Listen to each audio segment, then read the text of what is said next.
Hello प्यारे बच्चों, कैसे हैं आप सभी। उम्मीद करती हूँ आप सभी बहुत अच्छे होंगे।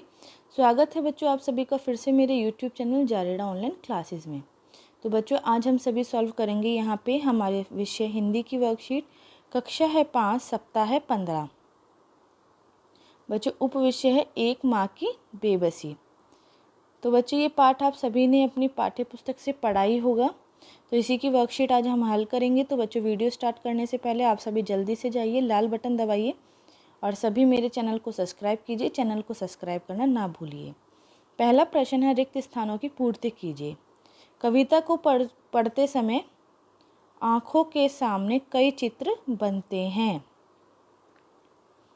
ठीक है, कविता धीरे धीरे पढ़ने की चीज़ है। कविता को बच्चों हमेशा धीरे धीरे पढ़ा जाता है, जल्दी जल्दी नहीं पढ़ा जाता। कविता पढ़ने के बाद मन के किसी कोने में घर बना लेती है। इसमें चिंतित होने की ज़रूरत नहीं कि कविता एक बार में समझ आ रही है या नहीं। बच्चों अगर कविता एक बार में नहीं आ रही है तो इसमें चिंतित नहीं होना है। हम उसे बार बार पढ़ सकते हैं और समझ सकते हैं। अगर कविता पढ़कर एक चित्र में मन उभरता है तो कविता कामयाब है। ठीक है बच्चों, अगला प्रश्न 2 देखिए। निम्नलिखित पंक्तियों को पूरा कीजिए। निकल कर आता था वह। तो बच्चों इस पंक्ति को हमें पूरी करनी है। इनकी सहायता से निकल कर आता था वह खेलने हमारे साथ, देखने में हम बच्चों की ही तरह था, वह भी एक बच्चा, लेकिन हम बच्चों के लिए अजूबा था क्योंकि हमसे भिन्न था, यानी कि अलग था। ठीक है, जितनी देर वह रहता निहारती रहती उसका खेलना, पास बैठी उसकी माँ की आंखों में झलकती उसकी बेबसी। ठीक है बच्चों, इस तरह से आप सभी को इनको पूरा करना है। अगला है प्रश्न 3। निम्नलिखित प्रश्नों के उत्तर दीजिए। रतन कहाँ से निकल कर आता था। तो बच्चों रतन कहाँ से निकल कर आता था। अदृश्य पड़ोस से। ठीक है बच्चों, पड़ोस से। रतन अपनी बातों को बिन बोले कैसे समझाता था। तो बच्चों रतन अपनी बातों को बिन बोले कैसे समझा देता था।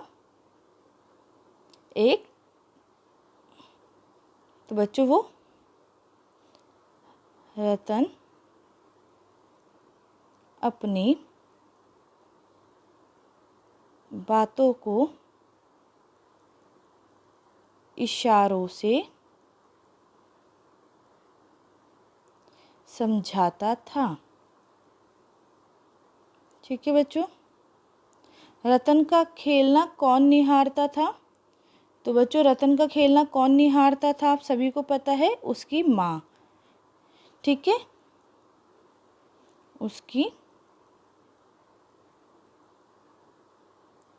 माँ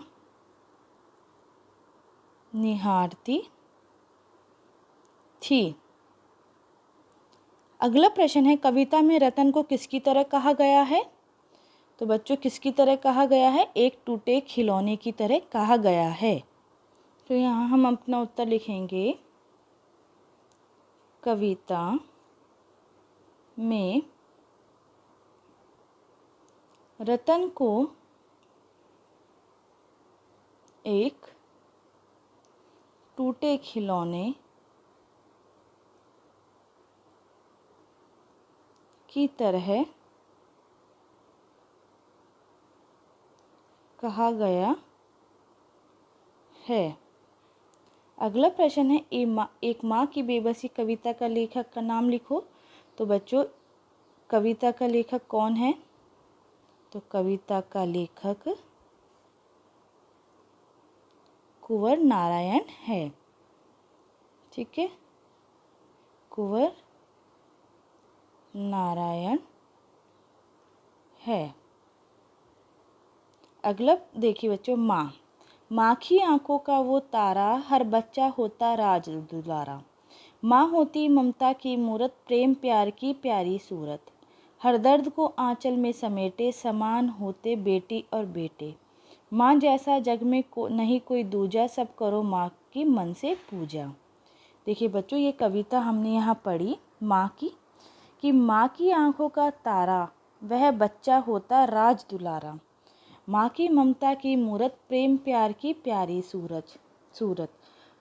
हर दर्द को आंचल में समेटे, समान होते उनके लिए सभी बेटा बेटी। माँ जैसा जग में कोई दूसरा नहीं है, सब करो अपनी माँ की पूजा। प्रश्न 4, कविता को पढ़कर कविता के भाव को अपने शब्दों में लिखिए तथा अपनी व अपनी माँ की मनपसंद तस्वीर कॉपी में चिपकाइए। तो देखिए बच्चों, आप सभी को अपनी और अपनी माँ की जो तस्वीर है उसे कॉपी में चिपकाना है। ठीक है, और यहाँ आपको क्या भाव बोले गया है आपको बताना है। तो देखिए बच्चों, इस कविता का भाव है, इस कविता में गूंगे बच्चे की कठिनाइयों को चित्रित किया गया है, साथ ही उसकी पीड़ा को देखकर उसकी माँ को होने वाले दुख और बेबसी का भी चित्रण इस कविता में किया गया है। अर्थात कविता के द्वारा कवि ने इस प्रकार के लोगों के प्रति सहानुभूति भी प्रकट की है। ठीक है बच्चों, अगला देखिए बच्चों, आप सभी को प्रतिदिन सुलेख लिखना है और अपनी पाठ्य पुस्तक पढ़कर नए नए शब्दों का सभी को अभ्यास करना है। ठीक है, संस्कारशाला, छोटी छोटी पर बड़ी बातें। कोई भी महान व्यक्ति अवसरों की कमी के बारे में शिकायत नहीं करता। खाद्य रंग बैंगनी नीला, बैंगनी व नीले रंग का खाद्य पदार्थ खाएं, उदाहरण के लिए जामुन, अंगूर, बैंगन, प्याज आदि। परिवार के साथ समय, खेल, तंबोला, व्यापार आप सभी को खेलना है। ठीक है, दिन की गतिविधि, अग्निहीन खाना बनाना। बच्चों, अग्निहीन खाना कैसे बनाया जाता है? जो बच्चों आग की सहायता से नहीं बनाया जाता हो उसे हम बोलते हैं अग्निहीन खाना। तो अपनी माँ की मदद से फ्रूट चाट, अंकुरित अनाज, भेलपूरी आदि आप सभी बनाएं। दैनिक दिनचर्या, अपने माता पिता का अभिवादन करके अपने दिन की शुरुआत करें। अपने दांतों को दिन में 2 बार ब्रश करें।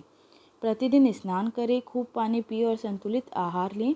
अपने चेहरे को छूने से बचें और अपने हाथों को बार बार धोएं। अपना गृह कार्य समय पर पूरा करें। अगला है बच्चों, भारत की स्वतंत्रता के 75वें वर्ष पर की जाने वाली गतिविधि। राष्ट्रीय ध्वज के 3 रंगों से जनगण मन लिखिए। तो देखिए बच्चों, जनगण मन हमारा राष्ट्रीय गान है और आपको ध्वज के तीनों रंगों से, तो हमारे ध्वज में कौन कौन से रंग होते हैं? केसरी, सफ़ेद और हरा। इन तीनों रंगों से आपको जनगण मन लिखना है। ठीक है बच्चों, इस तरह से आप सभी को अपनी वर्कशीट को हल करना है। उम्मीद करती हूँ बच्चों आप सभी को अच्छे से समझ में आया होगा। बच्चों, अगर आप सभी को मेरा वीडियो अच्छा लगा हो तो लाइक बटन दबा करके ज़रूर लाइक करें, ज़्यादा से ज़्यादा शेयर करें और नीचे दिए गए कमेंट बॉक्स में मुझे कमेंट ज़रूर लिख कर बताएं कि आप सभी को मेरा वीडियो कैसा लगा। और जिन्होंने चैनल अभी तक सब्सक्राइब नहीं किया है बच्चों, जल्दी से जाइए, लाल बटन दबाइए और सभी मेरे चैनल जारेडा ऑनलाइन क्लासेस को सब्सक्राइब कीजिए। चैनल सब्सक्राइब करना ना भूलिए। आप सभी का वीडियो देखने के लिए बहुत बहुत धन्यवाद।